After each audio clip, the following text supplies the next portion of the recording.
16 मई को खत्म हुए बीते हफ्ते भारतीय शेयर बाजार ने कमाल कर दिया। निफ्टी 50 इंडेक्स 4.21% बढ़ गया और इस वजह से भारत अमेरिका के बाद दुनिया के बाकी प्रमुख बाजारों से आगे निकल गया। जी हाँ, भारतीय बाजार ने गदर मचा दिया है, वो भी ग्लोबल मार्केट में। दूसरे नंबर पर यूएस मार्केट के बाद अब भारत का निफ्टी 50 इंडेक्स आपको नजर आएगा। वहीं चीन का शंघाई कंपोजिट इंडेक्स सिर्फ 0.76% की बढ़त दिखा सका और इसलिए भारत से पीछे रह गया। चीन के लिए ये एक बड़ा झटका है। चीन के बाजार के लिए भी एक बहुत बड़ा झटका है। एक तरफ इकोनॉमी में प्रॉब्लम और दूसरी तरफ शेयर बाजार की रेस में भी अब चीन भारत से पीछे चल रहा है। इसलिए सवाल उठ रहा है कि चीन आखिर इतना पीछे रह कैसे गया। अमेरिका के बाजार जैसे नास्डैक और S&P 500 जोरदार बढ़त बना रहे हैं। यूरोप के बाजारों में भी थोड़ी कम तेजी देखने को मिली, लेकिन तेजी यहां भी देखने को मिली। लेकिन भारतीय बाजार ने जो तेजी दिखाई है उसके बाद पूरी ग्लोबल इकोनॉमी अब भारत की तरफ देख रही है और ग्लोबल मार्केट्स में भारत दूसरे नंबर पर अपना डंका बजा रहा है। एक बार आंकड़ों पर अगर आप नजर डालेंगे तो पहले 2 नंबर पर आप अमेरिकी बाजार के 2 इंडेक्स नजर आएंगे, नास्डैक और S&P 500, और उसके बाद नजर आएगा भारत का निफ्टी 50। नास्डैक में 7.15% की बढ़त बीते हफ्ते हुई है और S&P 500 जो कि अमेरिकी बाजार का ही हिस्सा है उसमें 5.27% की बढ़त हुई है और इसलिए यूएस इस समय भी टॉप पर बना हुआ है। लेकिन बात अगर निफ्टी 50 की करें तो बीते हफ्ते 4.21% की बढ़त के साथ यूएस के बाद भारत का दूसरा नंबर है और इंडेक्स के टर्म्स में निफ्टी 50, नास्डैक और S&P 500 के बाद तीसरे नंबर पर आता है। उसके बाद आइए फिर से अमेरिकी बाजार के इंडेक्स डाउ जोन्स पर, जिसमें बीते हफ्ते 3.41% की बढ़त हुई।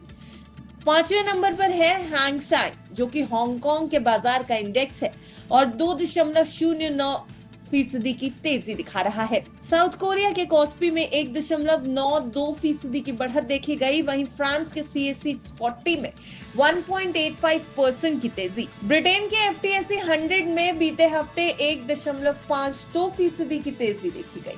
ये आंकड़े जो हमने आपके सामने रखे हैं वो ये दिखाते हैं कि इस समय अमेरिकी बाजार काफी मजबूत स्थिति में है। यूरोपीय बाजारों में थोड़ी कम तेजी देखने को मिली है। एशिया के कुछ दूसरे बाजारों में भी तेजी आई है। हांगकांग और दक्षिण कोरिया में पॉजिटिव बढ़त दर्ज की गई है। चीन का शंघाई काफी पीछे नजर आ रहा है, लेकिन इन नामों में आपको चीन का शंघाई नजर नहीं आएगा क्योंकि चीन के शंघाई में महज 0.76% की बढ़त हुई है और ऐसे में चीन का शंघाई कंपोजिट इंडेक्स काफी पीछे रह गया। अब सवाल ये कि आखिर चीन के बाजार की ग्रोथ इतनी धीमी क्यों चल रही है। दरअसल चीन की अर्थव्यवस्था में हाल के महीनों में कुछ चुनौतियां देखी गई, जैसे कि प्रॉपर्टी सेक्टर में समस्याएं हैं, उपभोक्ता खर्च में धीमी बढ़ोतरी हो रही है और इस तरह की चिंताओं ने निवेशकों के सेंटिमेंट को नेगेटिव कर दिया है। इससे शेयर बाजार पर भी दबाव बढ़ रहा है। चीनी सरकार की तरफ से कुछ सेक्टर्स में लाए गए नए नियम या फिर मौजूदा नियमों में की गई सख्ती निवेशकों को कॉशियस रुख अपनाने पर मजबूर कर रही है। साथ ही अनसर्टेनिटी का माहौल निवेश को हतोत्साहित भी कर रहा है। वहीं दूसरी तरफ भारतीय बाजार में अच्छी तेजी देखने को मिली है। भारतीय बाजार की तेजी से बढ़ने की वजह और बीते हफ्ते भारत के निफ्टी 50 के टॉप पर रहने के कई कारण हैं। चलिए उन पे भी देख लेते हैं एक नजर। भारत की अर्थव्यवस्था तेजी से बढ़ रही है, आगे भी इसके मजबूत रहने की उम्मीद है।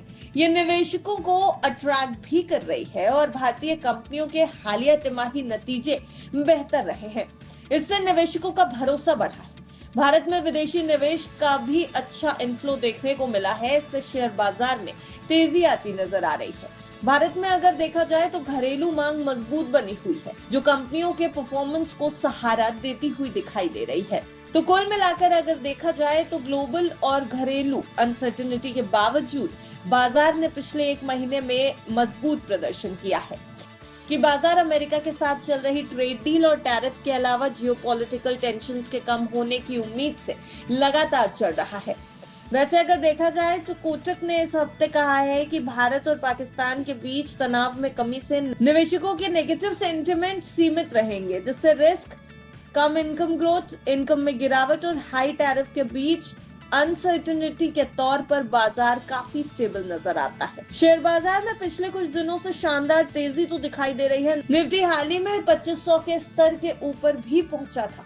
हालांकि बीते हफ्ते 16 मई को आखिरी कारोबारी दिन बाजार में थोड़ी गिरावट देखने को मिली, कंसोलिडेशन देखने को मिला, लेकिन फिर भी भारतीय बाजार के इन आंकड़ों से ये उम्मीद तेज हो चुकी है कि बाजार की स्थिति अब फिलहाल पहले से बेहतर नजर आ रही है और आगे और भी तेजी की उम्मीद की जा रही है। वैसे हमने ये खबर सिर्फ और सिर्फ आपकी जानकारी के लिए तैयार की है। अगर आपको बाजार में कहीं भी निवेश करना है या कहीं दांव लगाना है तो अपने फाइनेंशियल एडवाइजर की राय एक बार जरूर ले लें। ब्यूरो रिपोर्ट, विस्तार।